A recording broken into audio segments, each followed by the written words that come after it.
someone accidentally goes to a museum, it's a destination experience. And so we're trying to sort of expand people's ideas about how you can view art, what public art is, what contemporary art is, how we interact with it. And a lot of times we go to places where there is no museum, there is no public art, there is no gallery. So it's a way to economically and efficiently and flexibly bring some in, and someone that's not necessarily interested in art might actually have an accidental experience, and it would be fun instead of stuffy, and then maybe they would say, hey, I had a good time at that, I think I'll go to another art thing, right? So that's really that. It's just a friendly way and an unexpected way to engage someone that might not want to engage with art initially.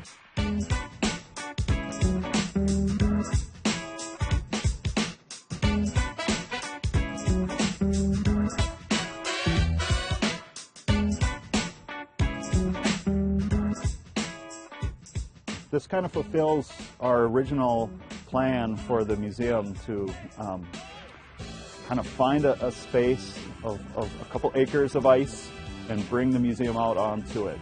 So the original idea was that, you know, there's always these compounds of people that have their fish houses out. And if we could just build a traveling museum where we could do the same thing using the model of a fish house, we could park it there, we could have an event tent, or we could have a sculpture garden nearby. So with this, we're having actually sort of food as sort of a social participation.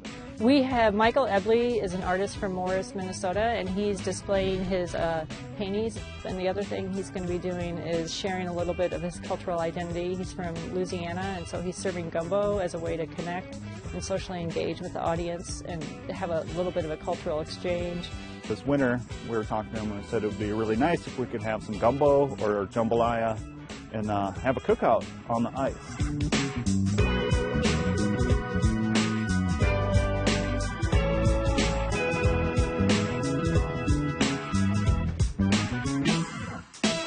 This is my opening for Gris-Gris Gumbo Yaya, which is a kind of multidisciplinary exhibition. We're here inside the Traveling Museum where I'm exhibiting, 7 paintings that I've made over the course of the year.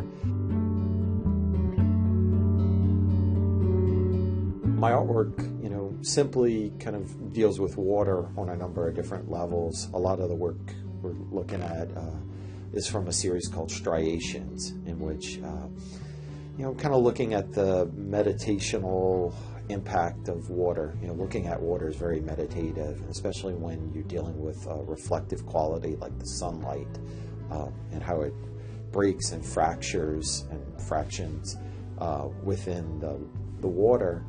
You get a lot of interesting effects, and you also get a nice mixture of color and palette. And so a lot of these pieces are based off that experience. Another kind of neat aspect is that we're exhibiting this artwork on frozen water, which during the summertime is wet. And right now it's frozen, it kind of becomes this surface. And even the surface of the ice has these beautiful striations in them that kind of reciprocate some of the paintings. The Traveling Museum is really, it's not necessarily an entity, it's really a project, and it's a curatorial project of my husband Andrew and I. So I would prefer if people tried to think of it as an ongoing project, and that project is developing a history, and that history really hinges on how people connect to the space as visual artists and as audiences. So we're always looking for artists to think about ways in which they would consider using the space, and we want to work with other artists, and we want artists from all over to engage with the space, and we want organizations and communities to engage with the space. And so the history of the museum is really going to be built upon those that engage with it in a really creative way.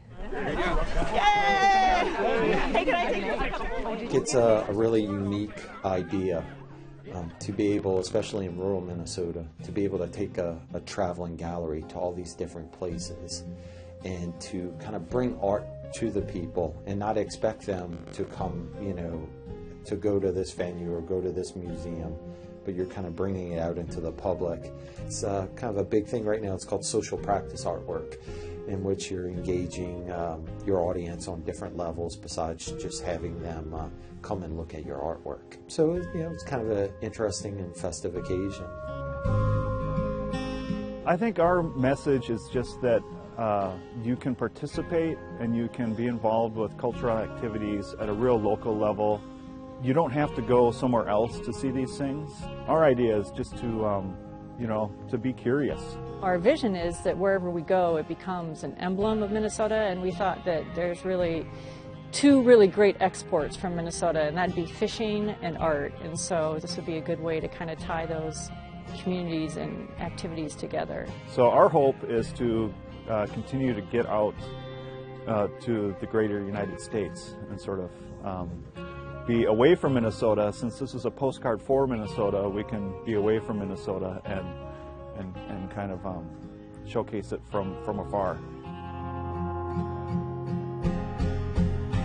Fundamentally, as facilitators of this project, we really want to give artists access to a unique facility that maybe they can try their hand at public art, maybe try their hand at social engagement, maybe have an opportunity to work with their own work in a different way and try to expand out to a different audience. It's hard as an artist to have a way to share what you're doing because it is such a private thing. You're in your studio and you make it, and then it either collects dust or you put it somewhere. So to have another way that artists can show things is pretty great.